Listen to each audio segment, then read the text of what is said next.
ஆண்டுடைய வார்த்தைக்கு நேராக திரும்பவும் வாசிக்கலாம். சங்கீதங்களின் புஸ்தகம் 92வது அதிகாரம் 13வது வசனம். Psalm 92 verse 13. சங்கீதம் 92 13வது வசனம். கர்த்தருடைய ஆலயத்திலே நாட்டப்பட்டவர்கள், கர்த்தருடைய ஆலயத்திலே நாட்டப்பட்டவர்கள் எங்கள் தேவனுடைய பிரகாரங்களில் செழித்திருப்பார்கள், எங்கள் தேவனுடைய பிரகாரங்களில் செழித்திருப்பார்கள். இந்த வேத வசனத்தை நாம் இந்த மாதம் ஆண்டவர் நமக்கு வாக்குத்தத்தமாய் கொடுத்தார். நாம் அதே வசனத்திலிருந்து நாம் தியானித்து வருகிறோம்.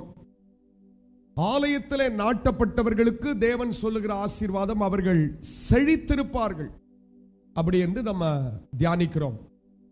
பழைய காலத்து இல்லை என்றால் பழைய ஏற்பாட்டிலே கட்டிடமாகிய ஆலயத்துக்கு அவர்கள் ரொம்ப முக்கியத்துவம் கொடுத்தார்கள். புதிய ஏற்பாட்டு காலத்தில் வரும்போது கட்டப்பட்ட ஆலயம் அல்ல, கட்டிடமாகிய ஆலயத்தை விட சரீரமாகிய ஆலயம் முக்கியத்துவமான இடத்தை பிடிக்கிறது. அப்படி சரீரமாகிய ஆலயத்தை முக்கியத்துவப்படுத்தும் பொழுது நாம் அப்போஸ்தலர்களை பார்க்கிறோம். அவர்கள்தான் ஆதி சபையை ஸ்தாபித்தவர்கள். ஆதி சபையை ஸ்தாபித்தவர்கள் அவர்கள் எப்படி நம்மை வழிநடத்தி போகிறார்கள், என்ன பேசுகிறார்கள் என்பதை வைத்து இந்த கட்டிடமாகிய சரீரம் அல்ல, சரீரமாகிய ஆலயத்தை தேவனுக்கு ஒப்புக் கொடுக்கும் பொழுது தேவன் வைத்திருக்கிற மகத்தான ஆசீர்வாதங்களை நம்முடைய சரீரமாகிய ஆலயமும் நம்முடைய கட்டிடமாகிய ஆலயமும் சபையாக கூடியிருக்கிற நாமும் பெற்றுக்கொள்கிறோம்.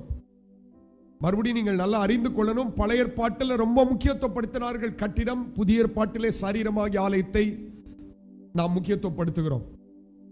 அப்படி நம்ம தியானித்து வரும்போது பழைய ஏற்பாட்டிலே நாட்டப்பட்டவர்கள் என்று சொன்ன வார்த்தைக்கு புதிய ஏற்பாட்டிலே அப்போஸ்தலர்கள் என்ன சொல்லுகிறார்கள் என்றால் உறுதியாய் தரித்திருந்தவர்கள். சொல்லுங்க, என்ன செய்தவர்கள்? இன்னும் கூட ஒரு விஷயம் நல்ல சத்தமா சொல்லுங்கள், என்ன தரித்திருந்தவர்கள்? உறுதியாய் தரித்திருந்தவர்களை சொல்லுகிறார்கள். அப்படி நம்ம உறுதியாய் தரித்திருக்கிறவர்கள் என்கிற தலைப்பிலே நாம் 3 வாரங்கள் தியானித்து வருகிறோம். முதலாவது வாரம் சபை ஆராதனை குறித்து நாம் தியானித்தோம். என்று ஆரம்பிப்பது முதல் ஆமென் என்று முடிகிற வரை ஒரு முழுமையான ஆராதனையில் தேவ பிள்ளை கண்டிப்பாக பங்கு பெறுவது அவசியமானது என்று நாம் தியானித்தோம். 2வது வாரம் ஜெபமே ஜெயம் என்று அவர்கள் நமக்கு கற்றுக் கொடுக்கிறார்கள். ஜெபத்தின் முக்கியத்துவத்தை நாம் தியானித்தோம். கடந்த வாரத்திலே ஒரு மனமாய் சபைக்குள் இருப்பதும் குடும்பங்களுக்குள் நாம் ஒரு மனமாய் இருப்பதை குறித்து நாம் தியானித்தோம். கர்த்தர் நமக்கு அதை ஆசீர்வாதமாய் மாற்றினார். அநேக சாட்சிகள் வந்து சொல்வதை நாம் கேட்டோம். கர்த்தருடைய நாமம் மகிமைப்படுவதாக. இந்த நாளிலே மறுபடியும் அவர்கள் எதிலே நம்மை உறுதியாய் தரித்திருக்க சொல்கிறார்கள், எப்படி நம்ம ஆசீர்வதிக்கப்படுவோம், எப்படி நாம் செழிப்புக்குள் போவோம் என்பதிலே அப்போஸ்தலர்கள் என்ன சொல்லிக் கொடுக்கிறார்கள் என்கிற வசனத்துக்கு நேராக நாம் திரும்புவோம். வாசிங்கள். அப்போஸ்தலர் 2:36. புதிய ஏற்பாட்டு காலத்திலே என்ன அவர்கள் சொல்ல வருகிறார்கள்? அப்போஸ்தலர் 2:36 வாசிங்கள். ஆகையினால் நீங்கள் சிலுவையில் அறைந்த இந்த இயேசுவையே தேவன் ஆண்டவரும் கிறிஸ்துவும் ஆக்கினார் என்று இஸ்ரவேல் குடும்பத்தார் யாவரும் நிச்சயமாய் அறிய கடவர்கள் என்றான். கொஞ்சம் எல்லாரும் நீங்கள் கவனியுங்கள். இந்த சம்பவத்தை நான் சொல்லிவிட்டு அப்போஸ்தலருடைய உபதேசம் மறுபடியும் நம்ம தியானிக்க இருக்கிறோம். இயேசு கிறிஸ்து இந்த பூமிக்கு நம்மை தேடி வந்தார். 3.5 ஆண்டு காலம் நம்மை போல ஒரு மனுஷனாக இந்த பூமியிலே வாழ்ந்தார். அவர் தெரிந்து கொண்ட அப்போஸ்தலர்கள் இல்லை என்றால் சீஷர்கள் எத்தனை பேர்? உங்ககிட்ட தான் கேட்கிறேன், இயேசுவுடைய சீஷர்கள் எத்தனை பேர்? பரவாயில்ல, இதுவாது கொஞ்சம் நல்லா அஸ்திபாரம் போட்டிருக்கீங்க. 12 பேர் இயேசுவுடைய சீஷர்கள். அதுல ஒருவன் அவ்வளோ நல்ல போதகர் இருந்து கூட அவன் எப்படி பின்வாங்கி போனான்னு தெரியல. ஒருத்தன் அவன் அப்படியே போய்விட்டான். அவன் பேர் யூதாஸ். அவனுக்கு பதிலாக யாரை அப்போஸ்தலர்கள் சேர்த்து கொண்டார்கள் என்றால் பவுல் என்கிறவனை சேர்த்து கொண்டார்கள். மத்தியாஸ் இருந்தான், ஆனால் அவனுடைய பேர் அதுக்கப்புறம் இல்லை, அவன் அல்ல. அப்போஸ்தலனாகிய சேர்க்கப்பட்டவன் அப்போஸ்தலனாகிய பவுல் என்று நாம் பார்க்கிறோம். ஆக மொத்தத்தில் இந்த இயேசுவோடு இந்த சீஷர்களைத்தான் நான் அப்போஸ்தலர்கள் என்று சொல்லுகிறேன். நீங்க வேற யாரையா நினைச்சுக்கிட்டு இருக்க வேணாம், இவர்கள் தான் அப்போஸ்தலர்கள், இயேசுவால நியமிக்கப்பட்டவர்கள் அப்போஸ்தலர்கள். 3.5 ஆண்டு காலம் இயேசுவோடு இருந்தார்கள். இயேசுடைய ஊழியத்தை பார்த்தார்கள். அவர் பாடுபட்டார், கல்வாரி சிலுவைக்கு போனார். நம்முடைய எல்லா பாவங்களுக்காக இயேசு ரத்தம் சிந்தி மரித்தார். ரத்தம் சிந்தி மரித்து அடக்கம் பண்ணப்பட்டார். அவர் சொன்னபடியே பைபிள் சொல்லுது அவர் உயிரோடு எழும்பினார் என்று பைபிள் சொல்லுது. அவர் உயிரோடு எழும்பினதற்கு என்ன அடையாளம் என்று கேட்பீர்கள் என்றால், இன்றைக்கும் அவருடைய கல்லறை என்ன செய்தனா திறந்தே இருக்கிறது என்பதற்கு இதுவே ஒரு சான்று என்று நாம் பார்க்கிறோம். அவர் உயிரோடு இருக்கிறார். உயிரோடு எழும்பின அவர் நேரடியாக பரலோகத்துக்கு போகவில்லை. தன்னால் நியமிக்கப்பட்ட அந்த அப்போஸ்தலர்களிடத்தில் வந்து அவர்களுக்கு திருஷ்டாந்தமாய் தன்னை வெளிப்படுத்தி காண்பித்தார். தான் சொன்னபடியே எழும்பினது. அப்பொழுதுதான் இந்த அப்போஸ்தலர்களுக்கு புரிகிறது 3.5 ஆண்டு காலம் இயேசு எதை சொல்லிக் கொண்டிருந்தார் என்று சொல்லி. உடனே இந்த அப்போஸ்தலர்கள் இயேசு அந்த தரிசனத்தை பார்த்த பின்பு இயேசுவின் பரிசுத்த ஆவியானவருக்காக காத்திருக்கிறார்கள். இயேசு சொன்ன அந்த காத்திருப்புக்காக பரிசுத்த ஆவியானவர் பூமிக்கு வருகிறார். அவர் எல்லாரையும் நிரப்புகிறார். பரிசுத்த ஆவியானுடைய அபிஷேகத்தை பெற்று அவர்கள் எழும்பி எல்லாருக்கும் முன்பதாக சாட்சி சொன்னார்கள். சாட்சி என்பதை விட பிரசங்கம் பண்ணினார் பேதுரு என்று சொல்லலாம். அந்த பிரசங்கத்திலே அவர் சொல்லும்போது இந்த பிரசங்கத்தை கேட்கக்கூடிய மனதிலே யூதர்கள் அங்கு இல்லை. இன்றைக்கும் இஸ்ரவேல் தேசம் இருக்கிறது. இஸ்ரவேல் தேசத்திலே கிட்டத்தட்ட 70% அவர்கள் இயேசுவை நம்புவதே கிடையாது. இயேசு அவர்கள் தேசத்தில் பிறந்தார் என்கிற அடையாளங்கள் இருக்கிறது. அவர் வாழ்ந்த வீடுகள் இருக்கிறது. எத்தனையோ அடையாளங்கள் இருந்தாலும் இஸ்ரவேலர்கள் யூதர்கள் என்று சொல்லப்படுகிறவர்கள் இயேசுவை அது எப்படி தேவன் ஒரு மனிதனாக வர முடியும் என்று ஏற்றுக்கொள்ளவே இல்லை. ஆனால் கடைசி காலத்திலே சில சாட்சிகள் வருது. இப்பொழுது அநேகர் ஒரு சில யூதர்கள் இயேசுவை ஏற்றுக்கொண்டு சொந்த ரட்சகராக ஏற்றுக்கொள்கிறார்கள். இப்படி இருக்கிற காலகட்டத்தில் இயேசுவை குறித்து அந்த அப்போஸ்தலர்கள் சொல்லுகிறதை இந்த யூதர்கள் காது கொடுத்து கேட்கவில்லை. யூதர்களுடைய நினைப்பெல்லாம் மேசியா வருவார், வந்து எங்களுக்கு ராஜ்யத்தை ஸ்தாபிப்பார், என்னென்றால் எங்களுக்காக அரசாங்கத்தை ஸ்தாபிப்பார், நாங்கள் ராணுவத்தில் அரசாங்கத்தில் இருப்போம் என்று அவர்கள் இந்த ராஜ்யத்தை குறித்து யோசித்துக் கொண்டிருக்கிறார்கள். ஆனால் இயேசு தாழ்மையோடு வந்தார். அவர் ஸ்தாபிக்க விரும்பின ஒரே ஒரு ராஜ்யம் நமக்குள் பரலோக ராஜ்யத்தை அவர் ஸ்தாபிக்க விரும்பினார். சொல்லுங்க ஒரு அல்லேலூயா. பரலோக ராஜ்யத்தை ஸ்தாபிப்பதற்காகவே இயேசு இந்த பூமிக்கு நம்மை தேடி வந்தார். யூதர்களுடைய நினைப்பு வேறு, அப்போஸ்தலர்கள் கற்றுக்கொண்டது வேறு. அவர்கள் பரலோக ராஜ்யத்தை குறித்ததான திட்டங்களை எல்லாவற்றையும் அறிந்து கொண்டார்கள். இப்பொழுது இந்த அப்போஸ்தலர்கள் சொல்வதை யூதர்கள் ஏற்றுக்கொள்ளவில்லை. ஆனால் ஆதி சபை எந்த அந்த சத்தியத்துக்கு ஒப்பு கொடுத்தார்கள், என்ன வசனத்துக்கு தங்களை அர்ப்பணித்தார்கள், என்ன நம்ம தியானிக்க இருக்கிறோம் இந்த நாளிலே. வாசிங்கள் அப்போஸ்தலர் 2:38 வாசிங்கள். அப்போஸ்தலர் 2:38. பேதுரு அவர்களை நோக்கி, நீங்கள் மனம் திரும்பி ஒவ்வொருவரும் பாவ மன்னிப்புக்கென்று இயேசு கிறிஸ்துவின் நாமத்தினாலே ஞானஸ்தானம் பெற்றுக் கொள்ளுங்கள். அதுக்கு முன்னாடி அப்போஸ்தலர் 2:36 வாசிட்டீங்களா? 36 வாசிங்கள். ஒரு விஷயம் வாசிங்கள். ஆகையினால் நீங்கள் சிலுவையில் அறைந்த இந்த இயேசுவையே தேவன் ஆண்டவரும் கிறிஸ்துவும் ஆக்கினார் என்று இஸ்ரவேல் குடும்பத்தார் யாவரும் நிச்சயமாய் அறிய கடவர்கள் என்றார். 42ஆம் வசனத்தை வாசிங்க. 42:3 வாசிங்க. அவர்கள் அப்போஸ்தலருடைய உபதேசத்திலும், அப்போஸ்தலருடைய உபதேசம் எல்லாரும் சேர்ந்து சொல்லுங்கள். அப்போஸ்தலருடைய உபதேசம். What is mean by the teaching of the apostles? அப்போஸ்தலருடைய உபதேசம் என்றால் என்ன? என்னுடைய முதல் குறிப்பே அப்போஸ்தலருடைய உபதேசம் என்றால் என்ன. தியானத்தின் தலைப்பு அப்போஸ்தலருடைய உபதேசம், the teaching of the apostles. இவர்கள் எழும்பி சொன்ன எதையுமே யூதர்கள் ஏற்றுக்கொள்ளவில்லை. ஆனால் அங்கு இருக்கிற சிலர் இவர்கள் சொன்ன உபதேசத்தை கேட்டார்கள். அப்போஸ்தலருடைய உபதேசம் எதை மையப்படுத்தியது என்றால், நம்ம 2:38 வசனத்தில் வாசிக்கும் போது பேதுரு தன்னுடைய வாயால் சொன்ன வசனத்தை நம்ம எல்லாரும் சேர்ந்து வாசிக்கலாமா? 2:38 போடுங்க, எல்லாரும் நம்ம சேர்ந்து வாசிக்கலாம்.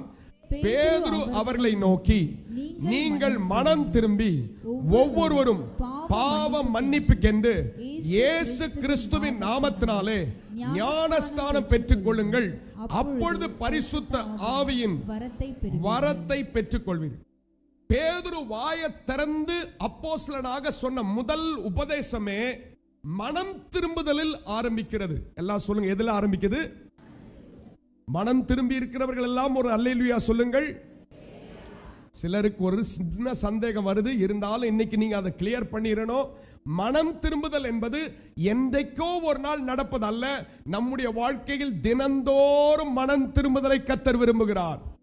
முடிவு பரியந்தம் ரட்சிக்கப்படுகிறவனே நிலைத்திருப்பான் என்று வேதம் சொல்லுகிறது.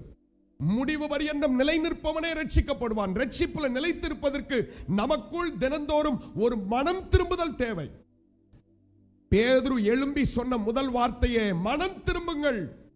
இரண்டாவது சொன்னார் ஞானஸ்தானம் எடுத்து கர்த்தருடைய பந்தியிலே சேருங்கள். மூன்றாவது பிரித்தெடுக்கப்பட்ட வாழ்க்கை வாழுங்கள். நான்காவது நீங்கள் இரத்தத்தால் கழுவப்பட்டு பரிசுத்த ஆவியானவரை பெற்றுக் கொள்ளுங்கள். ஐந்தாவது பரலோக ராஜ்யத்தின் சிந்தையோடு இருங்கள் என்று சொல்கிறார். இதுதான் அப்போஸ்தலருடைய பிரதானமான உபதேசம். நல்லா அறிந்து கொள்ளுங்கள். ஏன் இதை சொல்லி இதை நாம் சபையாக கற்றுக்கொள்ள வேண்டும் என்றால், உபதேசங்கள் தாறுமாறாக இன்றைக்கு போய்கொண்டிருக்கிற காலத்திலே நம்முடைய சபை அப்போஸ்தலர் உபதேசத்தில் கட்டப்பட்டால் எத்தனை மழை அடிக்கட்டும், எத்தனை புயல் அடிக்கட்டும், ஒரு நாளும் நம்முடைய கட்டிடம் சாய்ந்திராமல் அஸ்திவாரம் நிலைத்திருக்கவும் பரலோக ராஜ்யத்துக்கு பாத்திரவானாக இருக்கும் கர்த்தர் கிருபை செய்வார். சொல்லுங்க எல்லாரும் நல்லா ஒரு அல்லேலூயா. அப்ப என்னுடைய வாழ்க்கையிலே, கிறிஸ்தவ வாழ்க்கையிலே இந்த அப்போஸ்தலருடைய உபதேசமே மனம் திரும்புங்கள் என்பதுதான் முதல் உபதேசத்தின் வார்த்தையே. மனம் திரும்புதல் டு பரலோக ராஜ்யம் வரை அவர்கள் வரிசையாக சொல்கிறார்கள். மனம் திரும்புங்கள், இரண்டாவது ஞானஸ்தானம் எடுத்துக்கொள்ளுங்கள், மூன்றாவது தேவனுக்காக பிரித்தெடுக்கப்பட்ட வாழ்க்கை வாழுங்கள், பரிசுத்த ஆவியானுடைய நிறைவை பெற்றுக் கொள்ளுங்கள், இரத்தத்தால உங்களை கழுவிக்கொள்ளுங்கள், அதே நேரம் பரலோக ராஜ்யத்தின் சிந்தனை உடையவர்களாய் இருங்கள் என்று சொல்கிறார்கள். ஆனால் இன்றைய உபதேசம் சபைகளில் கெட்டு போய் கொண்டிருக்கிறது. அவர்கள் பரலோக ராஜ்யத்தை குறித்து சிந்திப்பதில்லை. எத்தனை பேர் விசுவாசிக்கிறீங்க இயேசு சீக்கிரம் வருவார்னு? இந்த விசுவாசம் நமக்குள் இருந்தால்தான் அப்போஸ்தலர்களுடைய உபதேசத்துக்குள் நாம் இருக்கிறோம். இன்றைக்கு நம்முடைய கண்கள் எல்லாம் குருட்டாட்டமாக்கப்பட்டு இன்றைக்கு மனம் திரும்புதலை குறித்து நமக்கு சிந்திப்பதற்கு நேரம் இல்லை. வார வாரம் இல்லை என்றால் கர்த்தருடைய பந்தியிலே சேர்வதற்கான முக்கியத்துவம் நாம் கொடுப்பதில்லை. மூன்றாவது தினந்தோறும் நாம் பரிசுத்த ஆவியானவருக்குள் நிரம்பி இருப்பதை குறித்து நாம் புரிந்து கொள்வதில்லை. இதையெல்லாம் நம்ம விட்டுட்டோம் என்றால் நம்முடைய வாழ்க்கையிலே நாம் அப்போஸ்தலருடைய உபதேசத்தை விட்டு விலகி போய் கொண்டிருக்கிறோம். என்றைக்கு நம்ம அப்போஸ்தல உபதேசத்தை விட்டு விலகி போகிறோமோ நம்முடைய வாழ்க்கையில் கர்த்தர் வைச்சிருக்கிற அந்த நித்தியமான வாழ்க்கைக்குள் பிரவேசிக்க முடியாமல் போய்விடும். இது ஒருவேளை ஆசீர்வாதமான செய்தியாய் இருக்குமா என்று எனக்கு தெரியவில்லை. ஆனால் இது அநேகருக்கு ஒரு எச்சரிப்பின் செய்தியை தேவன் கொடுக்கிறார் என்பது மாத்திரம் என்னால் நிச்சயமாய் சொல்ல முடியும். ஏனென்றால் நம்ம எல்லாருமே தேவனுடைய பரலோக ராஜ்யத்துக்குள் பிரவேசிக்க வேண்டும் என்பதற்காகவே இயேசு தன்னுடைய சொந்த ஜீவனை விட்டு இரத்தம் சிந்தி மரித்தார். இந்த உலகத்தில் இயேசு இரத்தம் சிந்த வேண்டிய அவசியமே இல்லாமல் இருந்தது. ஆனால் நம்முடைய எல்லார் பாவத்துக்காக இரத்தம் சிந்தி இருப்பார் என்றால் காரணம் உங்களை என்னையும் மீட்டெடுப்பதற்காக இரத்தம் சிந்தினார். அப்படின்னா அதனால்தான் அப்போஸ்தலர் சொல்கிறார்கள், தினந்தோறும் நீங்கள் மனம் திரும்புகிற அனுபவத்துக்குள் வாருங்கள். இன்னைக்கு நான் பேசிக் கொண்டிருக்கும் போதே ஆவியானவர் உங்களுக்கு சில காரியங்களை நீங்கள் மனம் திரும்ப வேண்டியதை குறித்து நினைவுபடுத்துவார். உடனே ஆண்டவருக்கு ஒப்பு கொடுத்த, ஆண்டவரே அப்போஸ்தலர் உபதேசத்தின் முதல் மனம் திரும்புதலை என்னுடைய வாழ்க்கையில் காண கிருபை தாரும் என்று நீங்கள் ஒப்பு கொடுக்க வேண்டும். இரண்டாவது, பந்தியை தவற விட்டிருப்பீர்கள் என்றால் ஞானஸ்தானம் எடுத்தும் ரட்சிப்பின் அனுபவத்துக்குள்ள வராமல் இஷ்ட போல வாழ்ந்து கொண்டிருப்பீர்கள் என்றால் நீங்கள் பந்திக்கான அந்த ஒப்பு கொடுத்தலுக்கு நேராக திரும்பி வர வேண்டும். ஞானஸ்தானமே எடுக்காதவர்கள் இந்த நாளிலே ஞானஸ்தானத்துக்கு நீங்கள் நிச்சயமாய் ஒப்பு கொடுக்க வேண்டும். நீங்கள் காலம் தாமதிப்பது எதற்கென்று எனக்கு தெரியவில்லை. ஏன்னா பைபிள் சொல்லுது, ஒவ்வொரு ஞாயிறு ஆராதனையும் தேவன் நமக்கு கொடுக்கிற ஒரு வாய்ப்பு. சொல்லுங்க, ஒவ்வொரு ஞாயிறு ஆராதனையும் தேவன் நமக்கு கொடுக்கிற ஒரு வாய்ப்பு. இந்த வாய்ப்பு அடுத்த வாரம் நமக்கு இருக்குமா என்று நமக்கு தெரியாது. ஆனால் கிடைத்த வாய்ப்பிலே தேவனுடைய உபதேசத்துக்கு உங்களை ஒப்பு கொடுக்க தாமதிப்பீர்கள் என்றால் எப்பொழுது நீங்கள் ஞானஸ்தானம் எடுப்பீர்கள்? ஞானஸ்தானத்தை தள்ளி போடுகிறவர்கள் பரலோக ராஜ்யத்துக்குள், நான் சொல்லவில்லை, பைபிள் சொல்லுகிறது, அவர்கள் பரலோக ராஜ்யத்தின் பிள்ளைகளாக இன்னும் மாறவில்லை. அவர்கள் பேரளவுக்கு வந்து போகிறார்கள். ஞானஸ்தானம் நீங்கள் மூழ்கி கண்டிப்பாக எடுப்பது அவசியம். இதிலே துருபதேசங்கள் எல்லாம் இருக்கிறது. தெளிப்பு ஞானஸ்தானம் என்று சிலர் சொல்கிறார்கள். இல்லை என்றால் பலர் வேறு வேறு விதமான ஞானஸ்தானம், இயேசுவின் நாமத்தில் ஞானஸ்தானம் என்பார்கள். சிலர் இல்லை என்றால் பிதா குமாரன் பரிசுத்த ஆவியின் ஞானஸ்தானத்தை நாம் விசுவாசிக்கிறோம்.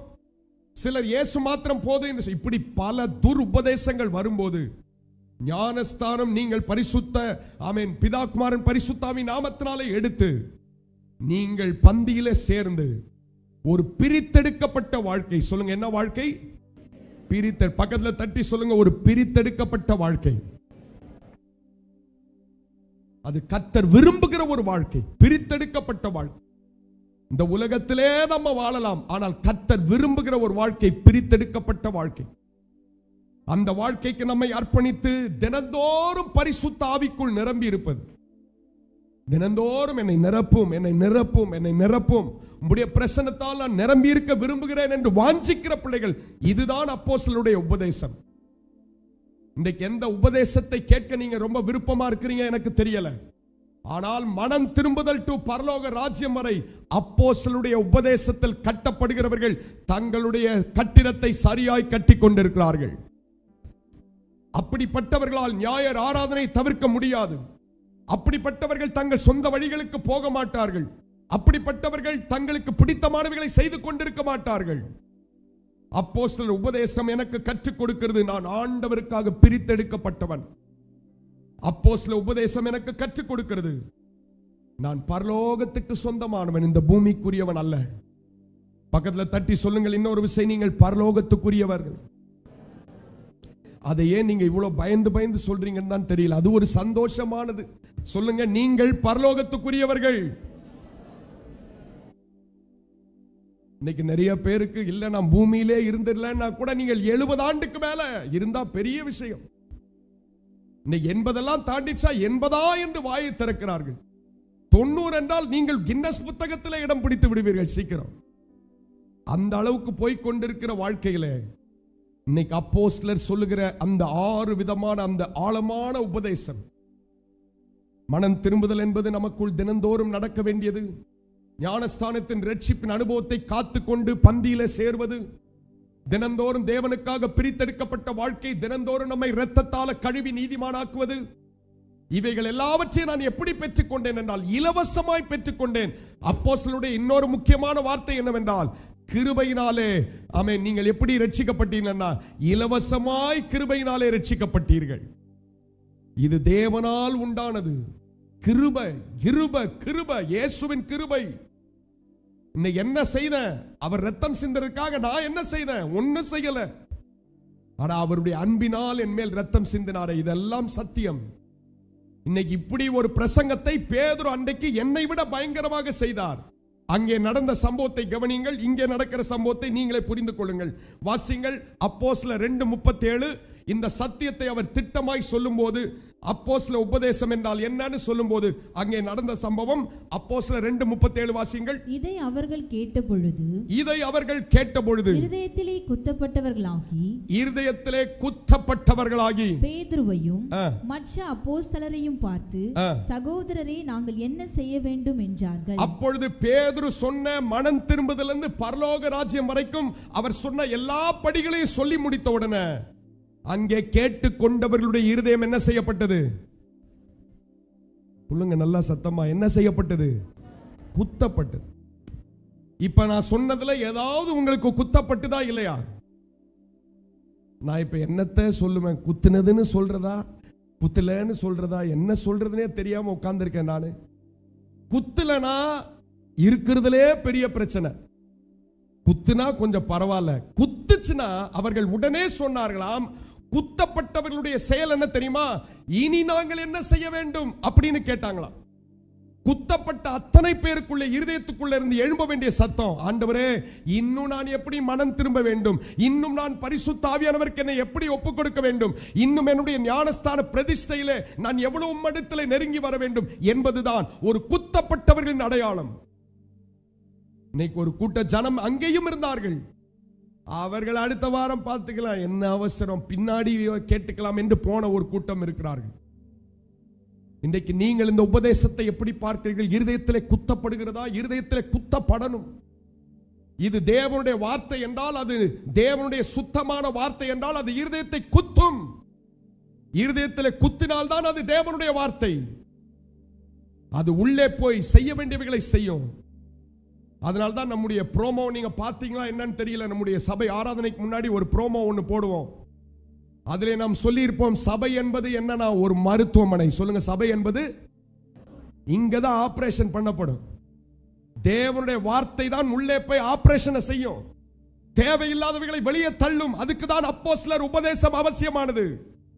இன்னைக்கு அநேகருக்கு இந்த உபதேசம் ரொம்ப கடினமாய் தெரிகிறது. இயேசுவும் இதை குறித்து பிரசங்கித்த உடனே ஒரு கூட்டமே போய்விட்டார்களாம். என்ன தெரியுமா சொன்னார்கள்? இவர் ரொம்ப எப்படி பேசுகிறார் சொல்லுங்க, என்ன பேசுறார் இவரு? கடினமா பேசுறாருன்னு ஒரு கூட்டமே போயிட்டாங்களா. எனக்கு தெரியும் இந்த நீங்க உட்கார்ந்து இருக்கிற யாரும் அப்படி போகவே மாட்டீங்க. ஏன்னா உள்ள போனா தானே போறதுக்கு. நிறைய நேரம் அவர்கள் அதை எடுத்துக்கொள்வதே கிடையாது. ஆனா கேட்டவர்கள் உடனே இயேசு பார்த்து கேட்டாரா, அப்போஸ்தலரை பார்த்து, நீங்களும் போக மனதா இருக்கிறீர்களா? பேதுரு சொன்னா, நான் ஜீவ வசனம் உம்மிடத்தில் இருக்கு ஐயா, எப்படி நாங்கள் உம்மை விட்டு தூர போவோம் என்று சொன்னார்கள். இன்னைக்கு அப்போஸ்தலருடைய உபதேசம், மனம் திரும்புதல். நான் ஏன் மறுபடியும் அது சொல்றேன்னா, அது உங்கள் இருதயத்தில் போய் ஆழமாய் பதிய கடவட்டும். மனம் திரும்பாத நாம் இருப்போம் என்றால் எவைகளில் மனம் திரும்பணும் ஆண்டவரே, இன்னைக்கு என்னை ஒப்புக் கொடுக்கிறேன். மனம் திரும்புதலை கர்த்தர் விரும்புகிறார். அவர்களுக்கு தான் பரலோக ராஜ்யத்தில் இடம். தேவனுடைய நன்மைகளை அவர்கள் பார்ப்பார்கள். அப்போ அந்த சத்தியத்தை சொன்ன உடனே ஒரு கூட்டத்தார் இருதயத்திலே குத்தப்பட்டார்கள். குத்தப்பட்ட உடனே அவங்க அழல. குத்தப்பட்ட உடனே என்ன நடக்கும்? அடுத்தது வாசி. கிறிஸ்துவின் உபதேசத்திலே நிலைத்திராமல் மீறி நடக்கிற எவனும் தேவனை உடையவன் அல்ல. கிறிஸ்துவின் உபதேசத்திலே நிலைத்திருக்கிறவனோ பிதாவையும் குமாரனையும் உடையவன். ஒருவன் உங்களிடத்தில் வந்து இந்த உபதேசத்தை கொண்டு வராமல் இருந்தால் அவனை உங்கள் வீட்டிலே ஏற்றுக்கொள்ளாமலும் அவனுக்கு வாழ்த்துதல் சொல்லாமலும் இருங்கள். அவனுக்கு வாழ்த்துதல் சொல்லுகிறவன் அவனுடைய துர்க்கிரியைகளுக்கும் பங்குள்ளவனாய் இருக்கிறான். போதும். மூன்றாவது, அப்போஸ்தலர் உபதேசத்தால் உண்டாகும் நன்மை. நான் மொத்தம் 5 காரியத்தை சொல்லுவேன். நான் ஒவ்வொன்றை சொல்லும் போது நீங்களும் என்னோடு ரிப்பீட் பண்ணுங்க. அப்போஸ்தலர் உபதேசத்தால் உண்டாகும் முதல் நன்மை என்னன்னா, என்னை யாரும் வஞ்சிக்க முடியாது. சொல்லுங்க, என்னை யாரும் என்ன செய்ய முடியாது. பக்கத்துல தட்டி சொல்லுங்க, உங்களை யாரும் ஏமாத்தவே முடியாது. நானும் உங்ககிட்ட சொல்ல மாட்டேன், அப்படியெல்லாம் இருக்க. சொல்லுங்கன்னா பக்கத்துல சொல்லுங்க. இன்னொரு விஷயம் தட்டி சொல்லுங்க, யாரும் நம்மளை ஏமாத்த முடியாது. இரண்டாவது, கட்டப்படுவீர்கள். சொல்லுங்க, இரண்டாவது நல்லா சத்தமா சொல்லுங்க. இரண்டாவது என்ன செய்யப்படுவேன்? கட்டப்படுவேன். மூன்றாவது, கனி கொடுப்பேன். சொல்லுங்க சொல்லுங்க, ரிப்பீட் பண்ணுங்க. மூன்றாவது, நான் என்ன செய்வேன்? கனி கொடுப்பேன். நான்காவது, சாட்சியா இருப்பேன். ஐந்தாவது, வருகையிலே எடுத்துக்கொள்ளப்படுவேன். சொல்லுங்க ஒரு அல்லேலூயா. 5 அப்போஸ்தலர் உபதேசத்தினால் உண்டாகக்கூடிய நன்மைகள். நான் என்னை யாரும் ஏமாத்த முடியாது. எப்ப தெரியுமா? தினந்தோறும் இந்த பைபிளை, இந்த உபதேசத்துக்கு நேரா பைபிள் என்ன செய்யணும்? என்ன இதுக்கு சத்தமே காணோம்? டெய்லி இந்த பைபிளை இந்த கையால நம்ம சாப்பிடுறோம். இந்த கை இப்படித்தான் எடுத்து சாப்பிடுது. வேற யாரும் வேற எப்படி சாப்பிட மாட்டீங்கன்னு நினைக்கிறேன். இந்த கையில தான் ஸ்பூன் எடுத்து எல்லாருமே நம்ம சாப்பிடுறோம். ஆனா அதே கையால தினந்தோறும் நீங்கள் வேதத்தை திறப்பில் என்றால், நான் சொல்றேன், ஒருவரும் உபதேசத்தை தாண்டி நம்மை வஞ்சிக்கவே முடியாது. இன்னைக்கு கிறிஸ்தவம் எங்க விழுந்து போச்சு தெரியுமா? எங்க விழுந்து போச்சு? ஏன் கிறிஸ்தவ குடும்பம் இவ்வளவு பிரச்சனையும் வேதனையும் அழுத்தத்தையும் தற்கொலை எண்ணங்களையும் கொண்டு போய் கொண்டிருக்கிறார்கள் என்றால், அவங்க இந்த தேவன் சொன்ன இந்த தீர்க்க தரிசனமான வார்த்தை இப்படி திறக்கிறதே கிடையாது. எனக்கு தெரியல இந்த சத்தத்தை கேட்ட எத்தனை பேர் போன வாரம் வேதத்தை வீட்டில் வச்சு இந்த வாரம் இங்க காலையில கொண்டு வந்து வச்சிட்டு இருக்கீங்க. திறந்தீங்களான்னு கூட தெரியல. அப்படி இருக்கிறவர்கள் வஞ்சிக்கப்பட்டு போவீர்கள். ஏன் ஆண்டவர் பைபிள்னு ஒண்ணு கொடுத்தார்? அன்றைக்கு அவர்களுக்கு வேதம் கூட கிடையாது கையில. ஆனா அவர்கள் உபதேசத்தில் அவ்வளவு ஸ்ட்ராங்கா இருந்தார்கள். இந்த வேதம் கொடுக்கப்பட்டதன் காரணம், நீங்கள் தினந்தோறும் அந்த உபதேசத்தை வாசித்து இந்த ஜீவனுள்ள வார்த்தையை உங்களுக்குள் எடுத்துக்கொண்டு நீங்கள் ஆவியிலே தினந்தோறும் பலப்படுவதற்காகவே கர்த்தர் கொடுத்த வேதம் இது. இந்த வேதத்தை ரொம்ப நேசிங்க. இந்த வேதத்தை தினந்தோறும் நம்ம வாசிக்கணும். வாசிக்கும் போதெல்லாம் கண்ணீரோடு வாசிங்க, விசுவாசத்தோடு வாசிங்க. ஒரே ஒரு வாக்கு தத்தத்தை மட்டும் பிடிச்சி அந்த வாக்கு தத்தத்தை மட்டும் ஜெபம் பண்ணிட்டு இருக்காதீங்க. இதெல்லாம் தவறான காரியங்கள். வேதம்னா முழுசா வாசிக்கப்படணும். ஆதியாகமம் டு கடைசி வரை வாசிக்கணும். வாலிப பிள்ளைகள் எத்தனை பேர் நம்ம நேரம் எடுத்து வாசிக்கிறோம்? நீங்கள் வாசிக்க தேவன் கொடுத்த வேதம். முதலாவது, நான் வஞ்சிக்கப்பட மாட்டேன். மறுபடியும் ரிப்பீட் பண்ணிடலாம். இரண்டாவது, நான் கட்டப்படுவேன். சொல்லுங்க, இரண்டாவது, நான் என்ன செய்யப்படுவேன்? வசனத்தினால் கட்டப்படுவேன். மூன்றாவது, நான் என்ன செய்யப்படுவேன்? கனி கொடுப்பேன். குடும்பங்களை ஆண்டவர் கனி கொடுக்க வைப்பார். அப்போஸ்தலர் உபதேசம் இல்லாம வீட்டுல கனி பார்க்க முடியாது. என்ன கனி? ஆவியின் கனி. எத்தனை கனி? 9 கனி இருக்கு. அந்த 9 கனியும் நான் பார்க்கணும்னா வேத வசனம், அப்போஸ்தல உபதேசத்தை நான் பார்க்கணும். வீட்டுல சந்தோஷம், சமாதானம், இச்சை அடக்கம், இன்னும் விசுவாசம் இருக்கிற எல்லா 9 கனியும் ஆண்டவர் நம்முடைய குடும்பங்களுக்கு கொடுப்பார். 4வது, நம்ம எப்போ அப்போஸ்தல உபதேசத்தில் இருக்கிறோமோ கர்த்தர் உங்களை என்னையும் சாட்சியாக நிறுத்த அவர் உண்மை உள்ளவராயிருக்கிறார். சொல்லுங்க, நம்ம எப்படி இருப்போம்? இன்னைக்கு சாட்சியே இல்லை அப்படின்னா நம்ம அறிந்து கொள்ளணும், நான் இன்னும் அப்போஸ்தல உபதேசத்தையோ இந்த பைபிளையோ நான் சரியா திறக்கல. ஒருவன் உண்மையாக இந்த வேதத்தை திறந்து, நிறைய பேர் சொல்றாங்க, என்கிட்ட சிலர் சொன்ன காரியத்தை சொல்றேன், இது எந்த இடத்துல எப்படி இருக்குன்னு எனக்கு தெரியல, ஆனா பைபிள் தாங்க எடுக்கிறாங்க, ஆனா அவங்க வீட்டு பக்கத்திலே சாட்சி இல்லையேங்க அப்படின்னு சொல்வார்கள் என்றால் நம்ம அறிந்து கொள்ளணும், அவங்க பைபிளை கையில் எடுக்கிறாங்க, ஆனா பைபிள் என்ன செய்யறது இல்ல. ஏன் யாருமே சொல்ல மாட்டேன்றீங்க? பைபிள் என்ன செய்யறது கிடையாது, வாசிக்கிறது கிடையாது, அதை உட்கொள்றது கிடையாது, அதை எடுத்துக்கொள்றது கிடையாது. கையில் இருக்கிற பைபிள் இது எதுக்கு பயன்படுதுன்னா, எதுக்கு பயன்படுது? நைட்டு படுக்கும் போது காத்து கருப்பு எதுவும் நம்ம பக்கத்தில் அண்டாம இருக்க, நல்ல இறுக்கமா தலையணை பக்கத்தில் வச்சுக்கிட்டு இருக்கிறதுக்கு இந்த வேதம் அல்ல. இன்னைக்கு ஒரு கூட்டம் அப்படித்தான் இந்த வேதத்தை பயன்படுத்துவார்கள் என்றால் எனக்கு தெரியவில்லை. அவர்கள் வஞ்சிக்கப்பட்டு போய்விடுவார்கள். கட்டப்பட முடியாது, கனி கொடுக்க முடியாது. 4வது, அவர்கள் சாட்சியா நிற்க முடியாது.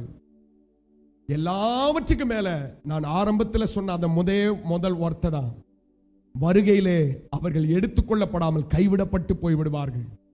அப்ப நான் பாஸ்டர், நான் அந்த புதிய தரிசன சபைக்கு போனேன்னாலும் அவரு யாருன்னே தெரியாதுப்பான்னு போயிருவார். அப்ப எவ்வளவு வேதனைக்குரியது பாருங்க. இன்னைக்கு நான் சொல்றேன், 100% சொல்றேன், எல்லா பிரச்சனைக்கும் தீர்வு ஜெபமும் வேத வசனம் மாத்திரமே. நம்முடைய வாழ்க்கையில இந்த 2த்துக்கும் முக்கியத்துவம் கொடுப்போனா எல்லா பிரச்சனையிலும் கர்த்தர் தீர்வுகளை தந்து நம்மை ஆச்சரியமாய் நடத்தி செல்லவர் போதுமானவர். ரொம்ப தாழ்மையா 2 கரம் கூப்பி கேட்கிறேன், அப்போஸ்தல உபதேசத்துல நிக்கணும்னாலே தினந்தோறும் பைபிளை என்னுடைய வாழ்க்கையில வாசித்து அது என் வாழ்க்கையில இருக்கான்னு சோதிச்சு பார்க்கணும். உம்முடைய வேதம் என் கால்களுக்கு தீபம், என் பாதைக்கு வெளிச்சம். உம்முடைய வேதத்தை என் இருதயத்துல வைத்ததுனால பாவத்துக்கு தப்பினேன்னு சொல்றான். வசனம் குறைஞ்சிருக்கும், நான் இன்னைக்கு இருதயத்துக்குள்ள வசனம் வரட்டும். ஒரே ஒரு வசனத்தை நம்ம எல்லாரும் சேர்ந்து வாசிக்கணும். ஆனா ஒரு குடும்பத்தை குறித்து சொல்லாம முடிக்கவும் முடியாது, நேரம் ஆயிடுச்சு. வாசிங்க ஒரே ஒரு குடும்பத்தை குறித்து. அப்போஸ்தலர் 10வது அதிகாரம், வேகமாக வாசிங்கள். அப்போஸ்தலர் 10வது அதிகாரம். இந்த மனுஷனை பாருங்க, எப்படி இந்த குடும்பம் அப்போஸ்தல உபதேசத்துல கட்டப்பட்டது. அப்போஸ்தலர் 10:34 வாசிங்கள். 34.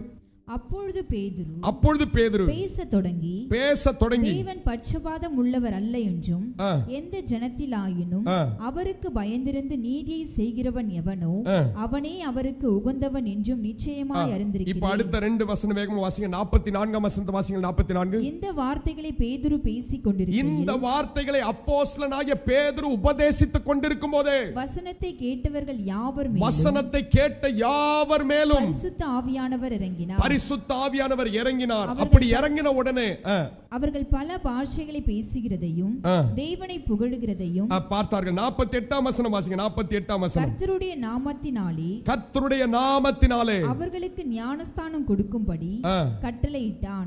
அப்பொழுது சில நாள் அங்கே தங்கும்படி அவனை வேண்டிக் கொண்டார்கள். ஒரே ஒரு குடும்பத்தை நான் சொல்லி முடிக்கிறேன். எப்படி அப்போஸ்தல உபதேசத்தில் இருந்தபடியினால் அவர்கள் எப்படி கட்டி எழுப்பப்பட்டார்கள்.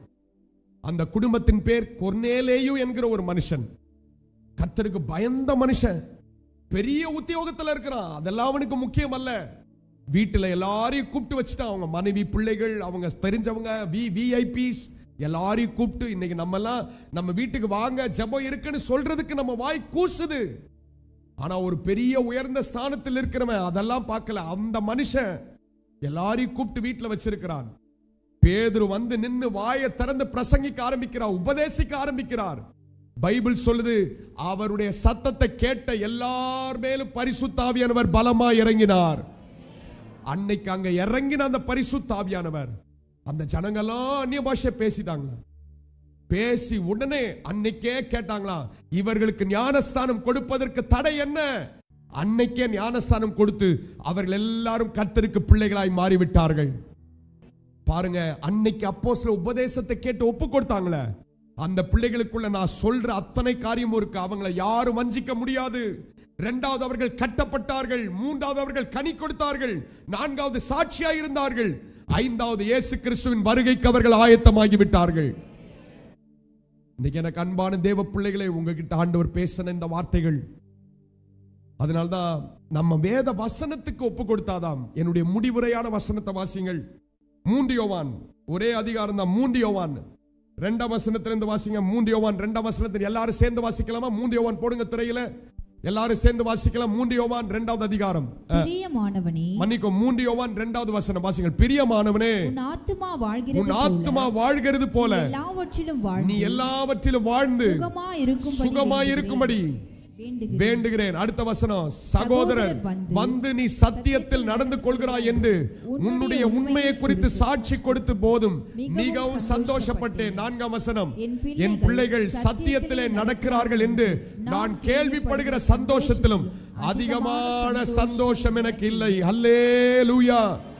ஒரு குடும்பமும் இந்த சத்தத்தை கேட்ட தேவ பிள்ளைகளும் அப்போஸ்தலருடைய உபதேசத்தில் நீங்கள் உண்மையாய் நடப்பீர்கள் என்றால் பரலோகம் நம்மை குறித்து சந்தோஷப்படும். அல்லேலூயா. நான் ஒரு காலம் செழிப்புக்கு எதிரானவன் அல்ல. இன்றைக்கு ஒரு கூட்டம் செழிப்பின் பிரசங்கத்துக்கு நேரா போறாங்க. செழிப்பு. அவங்க என்ன சொல்றாங்கன்னா, செழிப்பை சொல்லிட்டே இருந்தா நம்ம செழிப்புக்குள் போவோம். நிச்சயமா சொல்றேன், கர்த்தர் நம்மை ஆசீர்வதிப்பதுதான் அவருக்கு பிரியம். ஆனா உங்க அஸ்திபாரம் இல்லாமல் ஒருவரையும் அவர் ஆசீர்வதிக்க விரும்புவதே கிடையாது. இன்னைக்கு ஆசீர்வாதத்தை விரும்புகிற நீங்கள் உங்கள் அஸ்திபாரத்தை சீர்படுத்துங்கள். அஸ்திபாரம் வரும்போதே ஆசீர்வாதத்தையும் சேர்த்து கர்த்தர் உங்களுக்கு கொடுப்பார். அல்லேலூயா. வெறும் செழிப்பை கேட்டு அது கேட்கறதுக்கு ரொம்ப நல்லா இருக்கும்.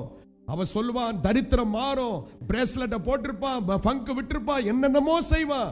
ஆனா செழிப்ப பேசி உங்களை வேற எங்கேயோ கொண்டு போய் விடுவார்கள். ஆனால் நீங்கள் இயேசுவை சத்தியமாய் கொண்டு அவருடைய சத்தியத்திலே நடப்பீர்கள் என்றால் நீங்கள் எப்பொழுதுமே ஆசீர்வதிக்கப்பட்டவர்களாக, அஸ்திபாரம் உடையவர்களாக கர்த்தர் உங்களை வைப்பார். கர்த்தர் உங்களை ஆசீர்வதிப்பார்.